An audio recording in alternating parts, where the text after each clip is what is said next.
안녕하십니까. 한국교회를 논하다 진행을 맡은 목사 김성근입니다.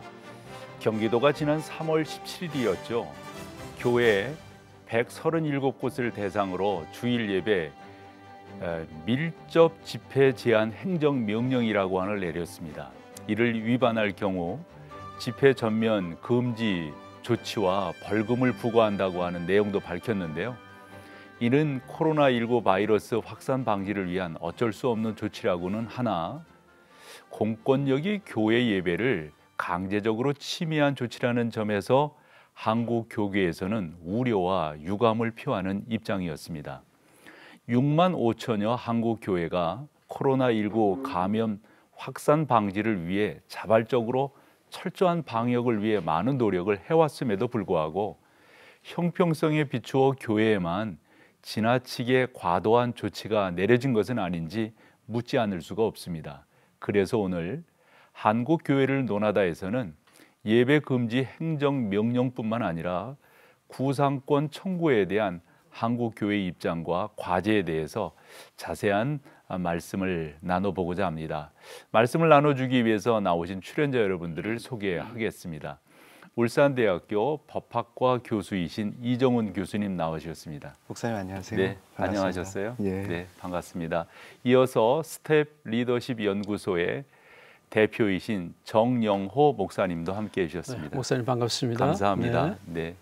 끝으로 그 안의 진리 교회의 담임 목사이신 이태희 변호사님도 나와주셨습니다. 네, 안녕하세요. 목사님. 네. 오시느라고 애들 쓰였습니다. 모두가 다 이제 겪으셨을 건데 또 경험하셨을 건데 이런 일도 있나라는 생각이실 거예요. 이 코로나19로 인해서 전 세계가 지금 힘든 상황에 놓여 있는데요. 새로운 4월이 시작됐음에도 불구하고 사실 4월은 부활을 우리가 생각하는 그러한 달이지 않겠습니까? 그런데 현실적으로 수많은 문제들 때문에 그거 해결하느라고 고난이니 부활이니 이런 걸 느끼지 못하고 있습니다. 특별히 이 어려운 시기에 세 분의 패널들께서 귀한 발걸음을 해주셨는데 세 분께서는 코로나19로 인한 현 사태에 대해서 어떠한 그 관점들을 갖고 계신지 좀 여쭤보고 싶어요. 먼 걸음 해주셨어요, 이 교수님. 예, 목사님. 예, 울산에서 오셨는데 예. 교수님의 말씀을 좀 듣고 싶습니다. 지금 전 국민이 굉장히 힘든 상황이죠. 근데 이게 우리 대한민국만이 아니라 세계적인 현상으로 고난을 많이 겪고 계신데 저는 이게 또 한편으로는 어떤 긍정적인 측면을 좀 주목하고자 해요. 왜 그러냐면 이것이 이제 교회와 정치와의 관계, 네. 특히 이제 정교 분리의 정확한 이해 이런 것들이 사실 우리 교회에 조금 부족한 면이 있었습니다. 그리고 저는 이제 우리가 빛과 소금으로서 교회와 크리스찬이 세상과 구별돼야 되지만 사회적으로 고립돼서는 안 되는 거거든요. 예. 그런 측면에서 지금 우리가 굉장히 성숙할 수 있는 또 우리의 모습과 우리가 정치적으로 또 사회적으로 교회와 크리스찬이 어떤 자세를 가져야 하느냐 이런 것들에 대해서 깊은 성찰의 기회가 될 수 있다고 생각이 됩니다. 네, 그러시군요. 우리 정 목사님도 뭐 누구나 다 이런 걸 경험해보지 그렇죠. 못했는데 네, 네. 거기에 따른 예. 교훈도 남다르실 것 같아요. 예, 사실 참 우리가 지금까지 경험하지 못한 그러한 아주 독특한 상황에 놓여 있는데 예. 이게 사실은 뭐 우리만의 문제가 아니라 이제 글로벌 차원에서 네. 이 팬데믹 이후에 지금 세계가 위기에 빠져 있는 그래서 앞서 우리 이정훈 교수님께서 국내 교회 정치관과의 관계 이런 관점에서 이제 지금 사건을 보고 있지만 저는 이제 또 우리가 또 다른 시각도 필요하지 않겠는가 그런 측면에서 본다면 이 글로벌 리더십의 부재가 이 코로나와 바이러스와의 전쟁에서 굉장히 심각하다. 네. 리더십 부재가 2014년 에볼라 사태가 터졌을 때는 미국의 오바마 대통령이 글로벌 리더십을 효율적으로 발휘하면서 전 세계 국가들의 협조 체제가 굉장히 신속하게 이루어져서 아주 이른 시간 내에 진압할 수 있었지만은 이번에는 이제 트럼프 대통령 이후에 이제 그 퍼스트 아메리카 때문에 사실상 미국이 글로벌 리더십이 약화가 되어 버렸어요. 예. 그러니까 이 상황에서 미국이 선제적으로 글로벌 차원에서 이 문제를 위해서 국가 간의 협조 체제를 유지하는 데 있어서는 매우 지금 실패하고 있다. 지금 자국의 문제만 직면하고 있는 상황에서 이 문제가 앞으로 좀 더 앞으로 향후 세계 질서 재편 과정에까지 어떤 영향을 끼칠 수 있는가라는 문제는 이 국가 간의 높은 수준에 있어서의 정보 공유와 협력 체제가 준비되지 않으면 상당히 세계 질서의 문제에 있어서 많은 어려움이 올 수 있겠다는 그런 생각에서 저는 또 이번에 이 팬데믹 현상을 또 바라보고 있습니다. 교수님도 그러시고 우리 또 목사님도 이제 리더십 쪽에 또 일을 하고 계시니까 바라보시는 게 좀 다르신 것 같아요. 우리 이태희 변호사님은 좀 어떤 생각들을 갖고 계신지? 이번에 이번 사태를 보면서 정말 말 그대로 우리가 태어나서 처음 보는 이런 소위 말하는 팬데믹 현상을 경험하잖아요. 중국 우한에서 시작된 이 바이러스가 이제 한반도를 넘어서 아시아를 넘어서 이제 미국과 유럽 전역에 완전히 전염병, 말 그대로 전염병처럼 퍼지는 이런 팬데믹 현상을 저희가 맞이하고 있는데, 저는 이 사건을 통해서 아마 여러 가지 문제들이 지금 나타나고 있죠. 뭐 목사님 말씀하신 리더십 문제도 나타날 수 있는 것이고, 뭐 경제 문제, 정치 문제, 안보 문제, 교육 문제, 의료 문제, 윤리 문제, 뭐 말할 수 없는 문제들이 전염병 하나를 가지고 다 터져 나오고 있는 상황인데, 그러나 동시에 우리는 크리스찬으로서 이 모든 일을 바라보는 어떤 그런 세상적인 소위 말하는 이 육에 속한 안목도 매우 중요하지만, 그와 더불어 영적인 안목을 반드시 가지고 이 사태를 바라봐야만 한다. 왜냐하면 이사야 선지자를 통해서 말씀하신 것처럼 하나님은 빛도 창조하실 뿐 아니라 어둠도 창조하시는 분이시고, 평안을 창조하시는 분일 뿐 아니라 환란도 창조하시는 분이시기 때문에, 이와 같은 어려움을 결국은 주신 분도 하나님이라고 한다면 그 안에 분명한 하나님의 뜻이 있고 목적이 있고 섭리가 있을 텐데, 우리가 이러한 상황들을 어떻게 보면 육의 눈으로 냉철하게 분석할 뿐만 아니라 그러나 그 모든 것들을 아우르고 있는 영의 안목을 가지고 이 문제를 우리가 어떻게 해결할 것인가, 타개해 나갈 것인가를 함께 기도하면서 고민해야 될 때라고 저는 생각합니다. 그런 의미에서 저는 이 모든 위기가 결국 궁극적으로는 이 땅의 모든 사람들이 하나님을 바라보게 만드는 그런 기회라고 생각합니다. 리더십의 부재를 이야기했지만 동시에 리더십의 무용성을 지금 보여주고 있는 것이고, 의료의 중요성을 동시에 우리가 지금 많이 생각하지만 동시에 그 의료의 무용성을 우리가 지금 보고 있는 것이거든요. 한계를. 그래서 결국은 우리가 하나님만이 결국은 이 모든 사태를 통해서 우리가 바라보고 또 기도해야 할 그런 핵심적인 저는 답이다라고 저는 생각을 하고 있습니다. 세 분의 어찌 보면 뭐 기조 발언과 같은 그런 말씀인데 상당히 중요한 주제들을 오늘 이게 말씀해 주셨어요. 그런데 오늘 우리가 다룰 주제는 조금 좀 범위가 축소돼 있습니다. 예배 금지 명령에 대한 이야기를 좀 나눠보고자 하는데요. 정부의 지침인 사회적 거리두기, 이 교회가 잘 지키고 있거든요. 그럼에도 불구하고 공예배를 축소하고 또 모임 등 이런 부분들을 우리가 잘 하고 있지 않다, 이런 이야기들을 곳곳에서 많이 하고 있어요. 아마 그렇게 된 데는 신천지라고 하는 그 이단의 어떤 감염 확산으로 인해서 아마 그런 이야기들이 많이 나오고, 또 서울시도 그렇고 경기도도 그렇고 교회가 이런 면에서 책임을 져야 된다, 그러면서 공권력이 교회 안으로 이렇게 쑥 들어와 버린 안타까운 현실을 우리가 맞이하고 있습니다. 아까도 말씀드렸다시피 실제적으로 지난 3월 17일이었습니다. 교회 137곳을 대상으로 주일 예배 밀접 집회 제한 행정명령을 내리면서 이를 위반할 경우 집회 전면 금지, 그 다음에 벌금을 부과하겠다, 이렇게 밝혔거든요. 이런 면에서 우리 이태희 변호사님은 이제 목회자시니까 또 남다르게 좀 받으실 것 같아요. 네, 그러니까 지금 그 교회 울타리를 공권력이 어느 정도까지 침범할 수 있느냐, 이게 결국은 되게 중요한 이슈로 지금 나오고 있는 건데요. 일단 우리 모두에게 자유권이고 기본권이고, 특별히 종교의 자유, 예배드릴 수 있는 자유, 이것은 어떻게 보면 성역이잖아요. 그러나 설령 이것이 성역이라 할지라도 공공질서나 국민 복리를 위한 어떤 특별한 경우에는 제한을 받을 수 있다는 것이 또 헌법적인 어떤 그런 또 가르침이고요, 내용이고요. 그래서 그런 면에서 지금 현재 이런 행정 명령이 과연 어떻게 우리 교인들이 받아들여야 될 것인가를 가지고 지금 많은 혼돈들이 있는 것 같습니다. 특별히 이번에 137곳을 대상으로 지금 주일예배 밀접 집회 제한 행정 명령을 내렸는데, 이 137곳의 교회의 경우에는 정부가 내린 몇 가지 지침을 위반한 교회들이거든요. 그리고 보니까 열악한 교회들이 또 열악한 교회들이고. 네.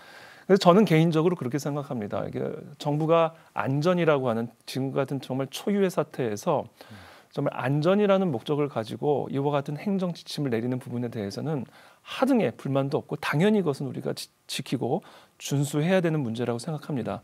그러나 저는 계속해서 우리 성도분들에게도 제가 계속 말씀드리고 만나는 분들에게마다 하는 이야기지만 이와 같은 어떤 지침이 적용이 되려면 공평하게 형평성 있게 식당이나 노래방이나 PC방이나 뭐 그렇죠. 나이트클럽이나 이 모든 부분에 있어서 형평성 있게 적용이 돼야 되잖아요. 그러니까 예배를 드리기 때문에 전염이 되는 게 아니라 모이기 때문에 전염이 되는 거 아닙니까?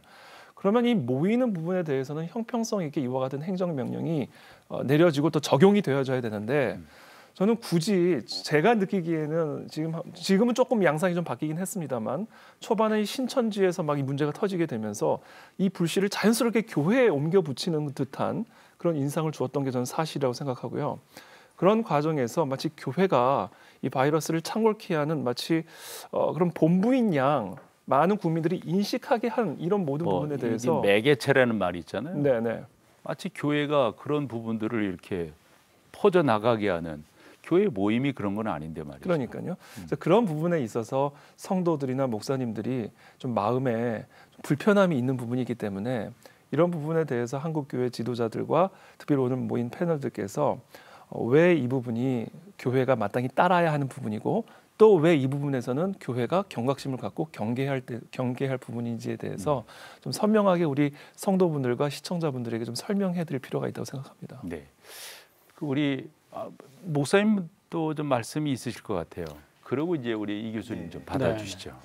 사실 이번에 이제 그 감염 문제로 서울시와 경기도에서 이제 선제적으로 그 행정명령을 내리게 된 아니 죄송한데 네. 조금 너무 정치적 색깔이 들어가 있다고 보지 않으세요? 그렇죠. 예, 그 지금 사실 그러한 의도, 그런 저희가 무엇인가에 대한 그런 그 관점을 우리 가질 수 있는데 사실은 이제 이 정부가 지자체 중심으로 해서 이러한 일들이 벌어지는 거는 우선 이게 특별히 이제 이 경기도지사와 서울시장과의 그 관계에서 보여지는 것들을 또 우리가 읽을 수 있는 그림들이 있어요. 그런 것이 어떠한 의도를 갖고 벌어지는 것이 아닌가 하는 그러한 이제 생각들을 이제 할 수가 있죠. 네네. 교수님 같은 경우 경기도가 그랬어요. 137곳에 대해서 그래서 뭐 위반하면 벌금을 물리겠다. 네. 한 번 더 위반하면 이겠죠.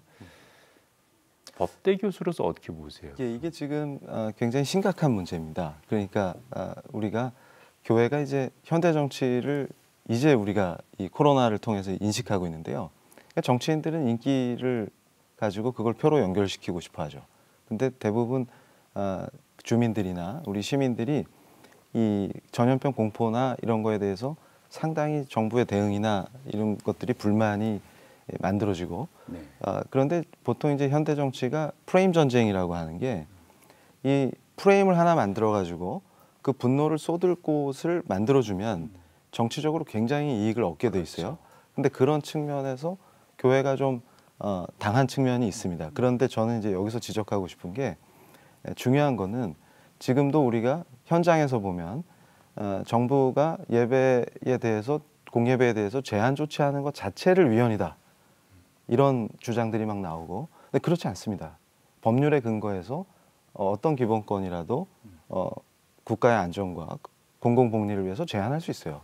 근데 지금 여기서의 분명한 쟁점은 오늘 제가 분명히 말씀드리고 싶은 건 뭐냐면 이제 우리 크리스찬들과 교회가 훨씬 스마트해져야 됩니다. 그러니까 정확한 쟁점을 짚어야 돼요. 그러니까 예배를 제한했기 때문에 무조건 위헌이다 이렇게 하면 안 되고 뒤에 제가 좀 더 자세히 그 법리적 근거들을 설명해 드리겠습니다만은 우리가 이제는 무슨 정치적인 음모론이나 이런 거에 경도되면 안 됩니다. 오히려 크리스찬들이 지금 몇몇 교회들이 굉장히 선제적 그 방역 조치들을 했어요. 이거는 대한민국 안에서도 굉장히 모범적인 사례들로 꼽혀도 될 만한 것들입니다. 그런데 왜 마치 우리 교회가 전염병의 온상인 것처럼 되느냐 이런 것들이 또 주요 언론들이 또 그렇게 다루고 있어요. 이 현상 중에 저는 공권력의 문제도 있지만 또 일부 교회 이탈도 지적하지 않을 수 없는 것이죠. 그리고 뒤에 또 자세히 말씀드리겠지만 전염병이 장기화되기 때문에 그럼 앞으로 어떻게 할 것이냐 이 문제에 대해서도 교회에서 상당히 선제적인 의견들이 나와줘야 돼요.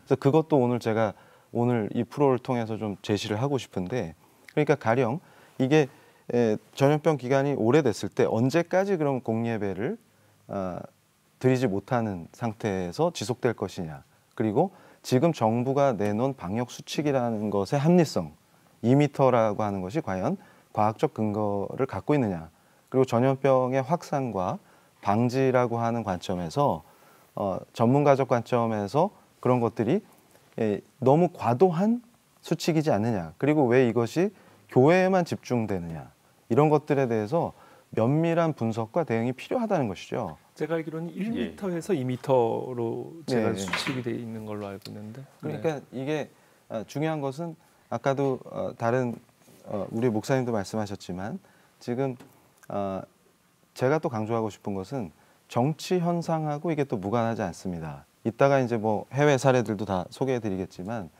미국에서도 특별히 유물론과 무신론, 신좌파 정치운동, 또 LGBT 동성애 정치 투쟁 이런 것들이 강력한 주나 도시는 교회에 대한 배려가 없어요. 그러니까 종교의 자유의 원산지 거의 미국 헌법과 미국이 미시간이나 또 오하이오나 이런 주들은 예배를 특별히 배려하는 모습을 보이죠. 그런데 특별히 좌파 정치가 강한 도시에서는 굉장히 교회에 대한 배려가 전혀 없습니다. 그럼에도 불구하고 이런 것들이 한국도 마찬가지죠. 그러니까 어떤 정치적 흐름과 현상이 우리 교회에 어떤 영향을 끼치느냐 그리고 우리 크리스찬들의 공예배를 통한 종교의 자유 또 신앙의 자유의 보장과 밀접한 관계를 맺기 때문에 오늘 제가 좀 그런 문제에 대해서 심도 있게 좀 얘기를 하겠습니다. 네. 교수님 그 얘기 다 하시려면 하루 종일 해도 네, 원래 제가 별명이 3박 4일. 예. 근데 저는 이제 현직 목사잖아요. 그런 면에서 느끼는 감은 이런 것들을 우리가 조금씩 한번 충격이라고 하는 또 완화될 수가 있잖아요. 근데 갑자기 훅 들어와 버리니까 이게 전혀 받아들이기가 좀 힘든 거예요. 나라를 위해서 국민을 위해서 교회가 지켜야 된다고 하는 것은 뭐 충분히 해낼 수가 있고 또 저희도 선제적으로 했지만은 상당 부분 전 이제 목동에서 목회하거든요. 상당 부분의 교회들이 그렇게 했어요. 함에도 불구하고 언론이라든가 이런 데서는 전혀 아닌 것 같이 막 이렇게 이야기를 해버리고 또 교회 예배 그 다음에도 난 법적으로 잘 모르겠지만 폐쇄라고 하는 말이 맞는지 적어도 우리가 뭐 저기 한 사람들 말할 때도 좀 이렇게 배려라는 게 있잖아요. 근데 이건 무슨 뭐 막 때리고 뭐 교회가 무슨 온상인 양 말을 해버리고 이런 것에 대해서 말하고 싶은 거죠. 이제 그런 게 이제 그렇게 될 수밖에 없었던 이제 상황은 사실 이제 신천지 문제죠. 신천지에서 이제 감염자가 이제 발생하고 그것이 이제 집단화되는 현상이 보여지면서 정부, 지자체나 언론에서는 신천지 집단과 기성 교회를 동일시하는 그러한 관점을 가지고 교회를 바라보게 되고 그리고 또 일부 국민들 사이에서 기독교에 관한 이해가 부족하거나 또는 관심이 없는 사람들은 신천지와 교회가 같은 거구나라는 그러한 인상을 심어줌으로 인해서 교회 예배에 대해서 이제 비난의 화살을 이제 갖게 되는데 사실은 조금 전에 말씀하셨지만은 정부에서 어떤 지침을 내리기 이전에 우리 한국의 대형 교회들과 또 중형 교회들은 선제적으로 방역 시스템을 갖추고 예배를 중단하고 그리고 영상 예배를 드리면서 그렇게 지내왔었는데 명성교회 문제에서 이걸 직면하다 보니까 대형 교회가 포커스가 되면서 이걸 신천지와 동일시하는 그런 여론몰이로 가게 되는데 사실은 명성교회도 부목사와 일부 장로들 그리고 그 예배에 참석했던 모든 사람들에 관한 감염 조사 결과 다 음성으로 나왔단 말이죠. 그러나 이미 언론이나 정부나 지자체에서의 그 공격은 이미 국민들에게 널리 퍼져 있었기 때문에 교회와 교회가 이제는 마치 바이러스 감염의 그 온상인 것 같은 그러한 인식을 이제 국민들 뇌리 속에 퍼쳐나기 때문에 이제는 교회에서 하는 작은 그런 것조차도 이제는 마치 이게 마녀 사냥하듯이 그러한 그 공격을 하는 이 현실이 굉장히 안타깝다는 것이죠. 오늘 패널 여러분들이 원체 열정적으로 이렇게 해주셔서 저도 만약 패널 입장에서 이야기하고 싶은데 아니 뭐 왜 이런 이야기를 하냐면 사실 그런 이야기들을 하고 하는 사람들이 교회를 모르는 게 아니에요. 또 정부 고위직에 있는 분들이 교회를 열심히 다니는 분들이 계세요. 중직자들도 계시고 그럼에도 불구하고 이런 식으로 몰아간다고 하는 것은 또 이런 판단을 한다고 하는 난 이해를 못하겠다고 하는 거고요.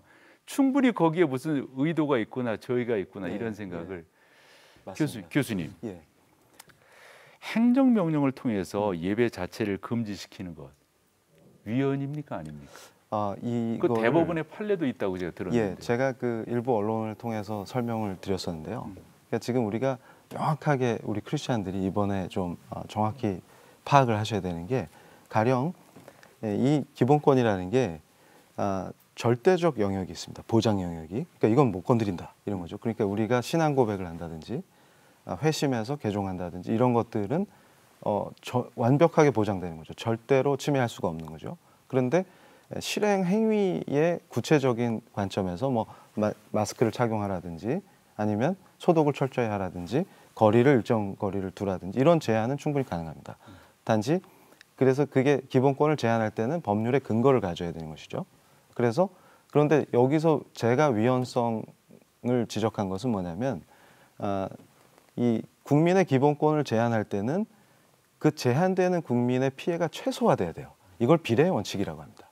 다른 말로는 쉽게 설명드리면 과잉금지 원칙이라고 해요. 그러니까 오버하지 마라 그 말이죠. 그러니까 적정한 수준에서 목적을 달성하기 위해서 제한해야 된다. 그걸 넘어서면 이제 위헌이 되는 것이죠.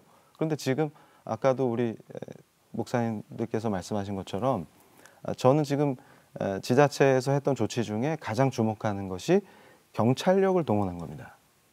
공무원과 경찰이 그렇죠. 그러니까 일부 제한하고 교회가 수칙을 잘 지키는지 체크하기 위해서 공무원들이 오실 수 있어요. 그런데 경찰은 왜 오죠?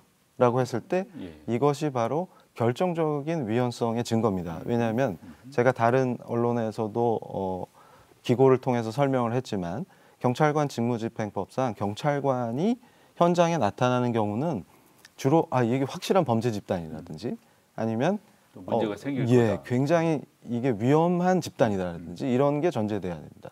그러니까 심지어 우리가 얼른 생각해 보면 탈세 범죄 같은 건 범죄인데도 그걸 단속하는 공무원들이 특수한 상황이 아니면 경찰관이 대동하지 않죠.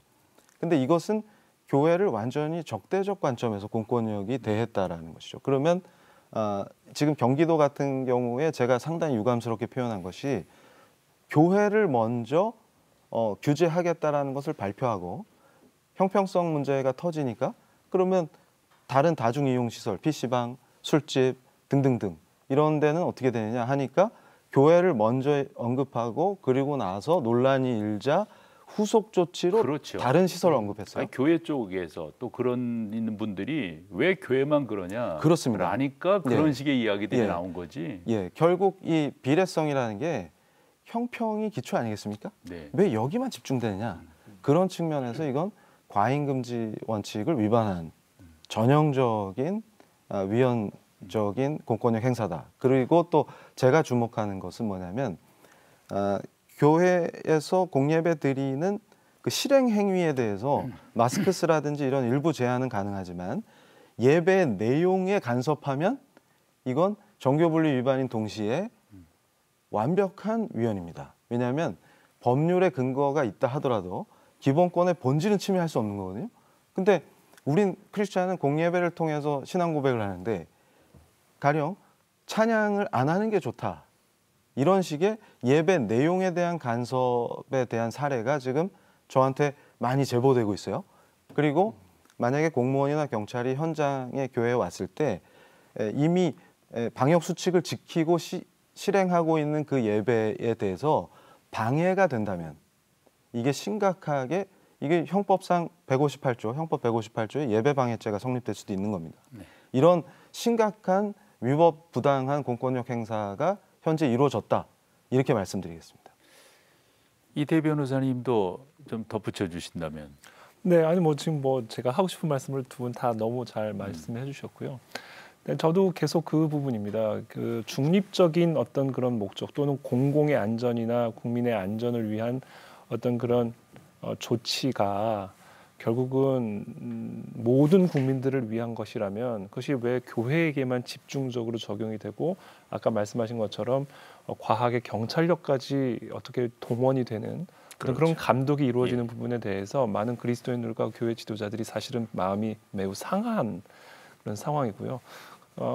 그래서 미국이나 특별히 미국의 사례를 보면은 미국 같은 경우는 사실은 우리랑 정반대로 클럽이나 음식점들부터 폐쇄가 됐거든요. 저도 이제 미국에 저희 가족들도 있고 또 지인들이 있어서 여쭤보면 뭐 스타벅스라든지 이런 맥도널드라든지 이런 부분들도부터 사실은 어떻게 보면 클로스가 되고 그리고 나서 이제 교회가 어떻게 보면 자발적 권면을 사실은 처음에는 많이 요청을 했죠. 지금은 어떻게 아마 상황이 좀 많이 바뀌긴 했을 테지만 우리 같은 경우는 신천지 사태와 맞물려서 교회부터 마치 이 모든 바이러스의 온상인 것처럼 지목을 하고 반발이 일자 그때부터 이제 음식점이라든지 다중이용 시설들에 대한 지침도 같이 나오는 것을 보면서 이런 부분들에 대해서 지금 좀 의아하고 좀 불편함이 있는 것이죠. 네.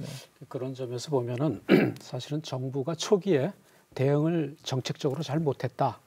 사실 교회와 같이 그 예배가 이루어지고 정기적인 모임이 있는 곳을 관계할 때는 정부에서 사실은 이 교회 예배를 좀 자제해주는 요청을 하는 공식적인 절차를 밟았어야 된다는 것이죠. 그래서 총리가 지금 컨트롤 타워 아닙니까? 그러면 총리를 중심으로 해서 사실은 정부에서 각 교단의 총회장들과 또 교계 단체의 리더들을 같이 모아서 이 상황에 대한 설명을 하고 그러면서 이러한 것에 대한 불안감을 좀 줄여주기 위해서 교회가 좀 협조를 해주면 좋겠다. 이런 식으로 사전에 대화가 이루어졌다면 목사님, 그건 바라지도 말아요. 왜냐하면 모든 걸 놓쳐버렸어요. 아니 그런 식으로 이야기하려면 한도 끝도 없어요. 그리고 사실 그런 식으로 이야기하려면 정부에 대해서 할 말이 너무 많죠. 초기 대응에 대해서. 근데 우리는 이제 교회에 대해서 또 우리 예수 믿는 입장에서 그 드러내고 자꾸로 뭐 하겠어요. 좀 더 싸매우고 앞으로 어떻게 나아갈 것인가 함에도 불구하고 교회 예배에 대해서 무슨 거기다가 무슨 벌금을 먹이느니 막 이러니까 그런 예배가 면에서 흉기다 이런 표현까지 예배를 드리는 게 흉기가 된다. 저는 이런 표현들도 듣게 되면서 좀 사실은 너무 마음이 많이 힘들었어요. 그렇죠. 제가 조금 더 얘기해 보게요. 저는 이제 현직 목사잖아요. 목사 입장에서 누가 교회당 문에다가 떡 붙여놓고 갔다니까 예배 드리지 말라고. 그걸 누가 그런 분위기를 만든 거예요. 사실 공무원들도 나와서 예배 자제해달라고 주일날 교회 앞에 나와서 시위는 처음에 아니지만 그랬죠. 했었잖아요. 피켓팅을 했잖아요. 그러니까 이런 모든 것들이 저는 종교의 자유를 침해하는 부분이라고 생각을 하고. 자, 그래서 이정훈 교수님 또 다른 분들에게도 왜 이렇게 교회가 흔한 말로 싸잡아지는 거죠? 그게 당연한 거라고 저는 생각하는 게 아까 우리 이태희 목사님도 영적인 측면을 우리가 꼭 살펴야 된다 이렇게 하는데 우리가 진짜 크리스찬답게 살다 보면 당연히 미움을 받게 되죠. 그런데 중요한 것은 저는 이제 이번 기회에 우리가 앞으로 어떻게 할 것이냐에 대한 그런 것들을 깊이 성찰해야 된다고 봅니다. 그러니까 목사님께서도 좋은 말씀 해주셨는데 원래 정부와 정치는 그런 겁니다. 그 속성을 빨리 이해해야 되는 거예요. 그럼요. 그리고 저는 이제 신천지에서 우리 정통교회로 이 불을 옮겨 붙이는 그 과정에서 매우 위험한 중간 우리 특별히 다중 집회를 정치 집회를 하는 과정에서 그걸 밀어붙이기 위해서 했던 위험한 발언들. 그리고 그런 부분들이 좀 아쉽죠. 그런 것들 때문에 지금 신천지는 반사회적 이단 집단이죠. 정통교회는 민주시민으로서의 충분한 역량을 갖추고 오히려 정부의 방역과 그다음에 다른 국민들이 불편하시지 않도록 충분히 거기에 대해서 선제 대응할 수 있는 역량을 갖춘 집단입니다. 그런데 저는 또 이게 어떤 신학적 직무유기 이런 것도 좀 지적하고 싶은데요. 네. 그러니까 처음에 우리 교회들이 선제 대응을 했을 때 인터넷 예배를 하고 공예배 인원을 최소화한다든지 이런 걸 했을 때 사후 조치가 아니라 그 당시에 각 교단에서 신학적인 어떤 지침이라든가 근거들, 그 다음에 이런 것들을 이런 식으로 준수하면 문제가 없습니다라고 하는 것들을 동시에 선제적으로 좀 내놨어야 하는 겁니다. 그래서 그리고 전 뒤에 이제 다른 차원에서 더 말씀을 드리겠지만 웨스트민스터 신앙고백에서의 중요한 우리가 신앙고백의 기준들을 생각했을 때 공권력과 정치와 우리의 교회의 관계라든가 크리스찬의 자세라든가 이런 기준들이 명확하죠. 그런데 미국 헌법이 등장할 때 이런 종교개혁의 흐름과 무관하지 않습니다. 그러니까 이 웨스트민스터 신앙고백에 등장하는 공권력과 교회의 관계, 그 다음에 기독교인의 자유와 양심의 자유 항목 이런 것들이 실제 정치에서 제도화되는 게 미국 헌법이에요. 근데 이런 것들에 대해서 우리가 이해가 부족하기 때문에 우리의 신앙의 자유를 지켜내는 데 있어서 매우 미흡한 면이 있었다. 그러나 저는 이걸 부정적으로 비관적으로만 보지 않는 게 그런 과정에서 이미 현장 지도를 하는 과정에서 공무원들이 놀란 것이 우리 한국교회 저력입니다. 몇 가지 수칙을 어긴 일부 교회도 현장에서 다 이걸 시정했어요. 다른 집단은 이럴 수가 없습니다. 그러니까 무슨 얘기냐면 그런데 우리가 이것을 적절하게 여러 가지 매스미디어나 SNS나 이런 걸 통해서 우리 교회가 하고 있는 노력들이나 이런 것들을 지금 공예배가 왜 중요한지도 난 크리스찬들은 모르죠. 이런 것들에 대해서 설득하고 또 여러 가지 여론을 긍정적으로 변화시키는 노력들 이런 것들에 대해서 전략적인 접근이 필요하다 이렇게 말씀드리겠습니다. 생방송으로 진행해 보다 보니까 이야기하고 싶은 내용들이 너무 많은데 좀 줄여야 될 것 같아요. 네. 그러면서 요건 좀 여쭤볼게요. 4월 이제 내일 모레면 첫 주잖아요. 네. 이제 종료주일이고 그 다음 주가 부활주일이고 이러거든요. 그래서 저희도 그랬어요. 4월 그 첫 주를 초등학교 개학일로 먼저 말을 해서 왔단 말이에요. 그래서 그날 전체적인 예배를 해야 되겠다 이렇게 생각했는데 저희는 조금 이제 지켜보고 있는데 듣자 하니까 꽤 많은 교회들이 다음 주 예배를 오는 주일이죠. 예배를 그때부터 좀 시작하겠다. 이런 식의 이야기들을 하시는 것 같아요. 그러다 보니까 또 생각들이 서로 분분하고요. 또 예배를 못 드리면서 마치 뭐 어디 뭐 벚꽃놀이들 못하고 그래가지고 막 힘들어하는 국민들이 있잖아요. 예배 제대로 못 드리니까 성도들 입장에서는 이런 영적 갈급함이 너무 심한 거예요. 그래서 빨리 예배가 회복되기를 간절히 바라는데 이럴 때 우리 한국교회는 어떤 자세를 취하면 좋겠는가? 좀 짤막짤막하게 우리 세 분이 좀 돌아가면서 말씀해 주시겠어요? 저는 이제 제안하는 게 다른 언론의 기고를 통해서도 밝혔지만 이게 태스크 포스 팀이 필요하다. 그러니까 정확한 전문가들로 구성돼서 목사님들과 우리 교계의 전문가들이 힘을 합쳐서 일단 많은 것들을 짚고 넘어가야 됩니다. 그러니까 아까도 말씀드린 것처럼 정부가 제시하고 있는 방역 수칙, 그것도 이제 교회에만 일방적으로 강요하고 있는 이 방역 수칙이 과학적으로 과연 타당한 것이냐. 그리고 이제 전염병이라는 게 초기가 있고 그다음에 지금 장기화되는 과정에서 이 전문가적 관점에서 우리가 정부에도 최대한 협조를 해야 됩니다. 이게 자꾸 이거를 마치 무슨 강경투쟁 이래가지고 거리에 나와서 공무원들을 공격하는 게 마치 무슨 교회를 지키는 것처럼 생각하는 분들이 계신데 그건 생각 자체를 바꿔야 되고요. 아니 그런데 교수님 그런데 제가 보기엔 없어요. 그 한 교회 때문에 그런데. 그렇죠. 제가 근데 그 한 교회는 그 교회를 말씀드리는 아니 근데 그 한 교회는 독특한 입장이에요. 그것도 그래서, 우리가 다각적으로 봐야지.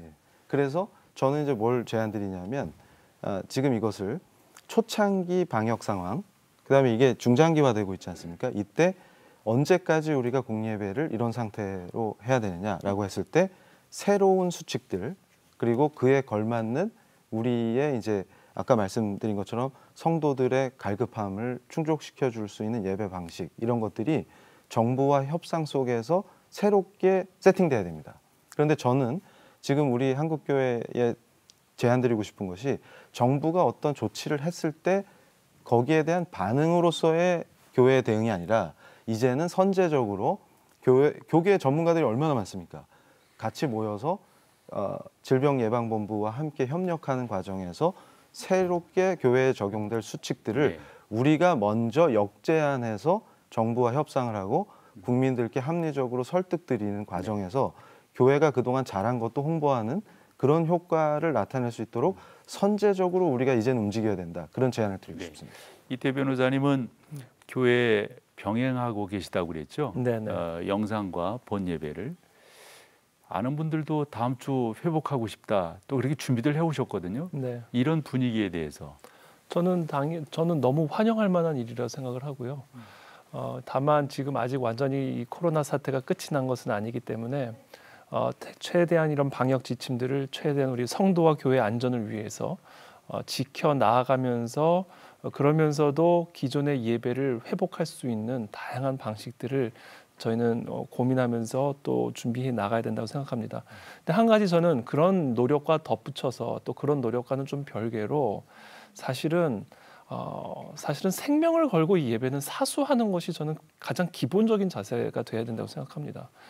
역대하 7장에도 분명히 말씀하셨죠. 전염병이 일어나면 헤쳐져라, 그러니까 흩어져라가 아니라 모이라 그랬어요, 성전에. 그러니까 저는 기본적으로는 정말 우리가 생명을 걸고 예배를 지킨다라는 자세를 가지고 동시에 어떻게 하면 우리가 사회적 책임을 감당하면서 또 성도와 교회의 안전을 지켜 나가면서 우리가 이 성전에 모여서 예배를 드릴 수 있는지에 대한 그런 기도와 고민이 병행이 돼야 되는 때다. 저는 그렇게 생각합니다. 아마 이런 이야기를 우리가 계속 할라 치면은 죄송하지만 한도 끝도 없을 것 같아요. 세 분 패널들을 모시고 이렇게 말씀을 나누면서도 너무 다양한 이야기들을 쭉 해주셔서 사회자로서 어떻게 이런 부분들을 모아가야 될지, 그런데 시간이 벌써 다 흘러가 버렸습니다. 한 분에게 아마 30초 이상 정도 이런 이야기는 조금 더 하고 싶다 좀 드릴게요. 저는 기본적으로 이제 교회가 세상에 존재하는 양태가 뭐냐, 세상과 소통하면서 교회가 그 구원의 복음을 전파를 해야 되는데 그런 일을 위해서 우리가 고민해야 될 것 가운데 하나가 뭐냐면 지역사회나 사회 공동체에 불안을 주는 이 교회가 되어서는 안 되겠다. 그래서 우리가 치유와 사회적 돌봄에 관한 어떤 그 성경적 책임과 그런 걸 가지고 사회적 지역사회 공동체의 불안감을 해소하면서 어떻게 예배를 드려야 되는가라는 문제에 대한 좀 더 큰 고민이 목회자들과 교회의 평신도 리더들 사이에 또 그런 그 시간들이 필요하지 않겠는가 하는 생각을 합니다. 우리 이 변호사님도 좀 정리를 해주실까요? 네, 저는 뭐 결론적으로 아까도 말씀드렸지만 우리가 이것은 결국은 영적인 문제이기 때문에 하나님의 얼굴을 구하는 시간이 돼야 된다고 생각을 하고요.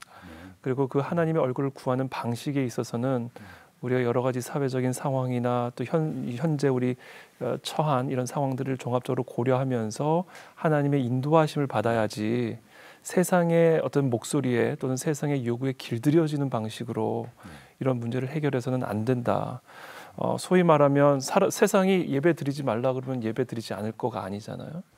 세상이 두려워하면 우리가 예배를 중단할 수 있는 게 아니잖아요. 그렇죠. 세상이 두려워해도 우리는 예배를 드려야 될 때가 있는 것이고 세상에서 불안감을 가져도 우리의 예배를 중단할 수 없는 때가 분명히 있는 것인데 그런 면에서 우리가 충분한 기도가 있었는가 또 충분한 고민이 있었는가 아니면 그런 기도와 충분한 고민이 없이 세상의 말에 그냥 쉽게 우리가 휩쓸려 가버린 것은 아닌가 이런 부분에 대해서도 조금 더 우리가 한번 성찰하면서 앞으로 이와 같은 위기가 있을 때 한국교회가 어떻게 처할지를 우리가 한번 대응할 수 있으면 좋을 것 같습니다.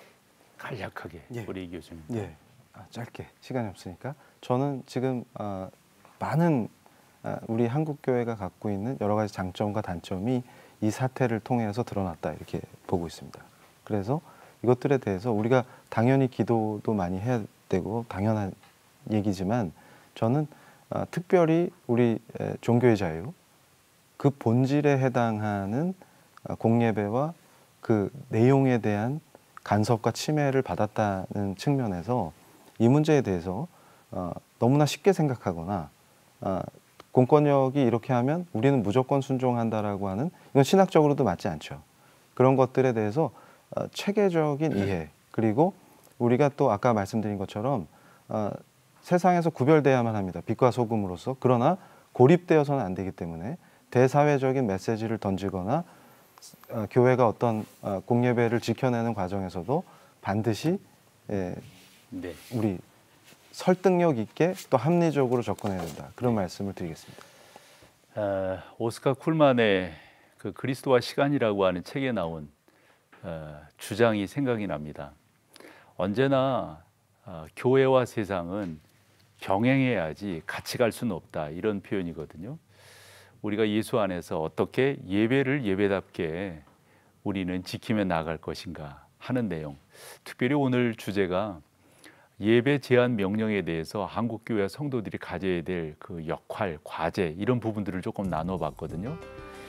교회는 이제껏 나라를 위해서 기도해 왔습니다. 저도 지금 기억되거든요. 힘들 때마다 나라를, 이민족을 도와달라고 얼마나 교회가 힘을 모아왔습니까?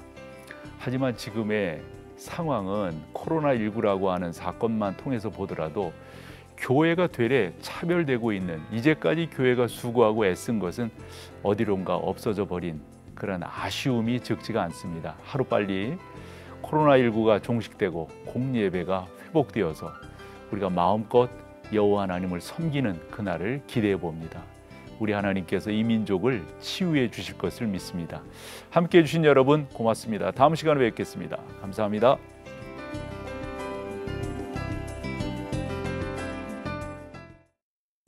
이 프로그램은 CTS 방송가족의 사랑과 후원으로 제작되었습니다. 후원전화 02-6333-1003번, ARS 060-808-1004번으로 전화주세요.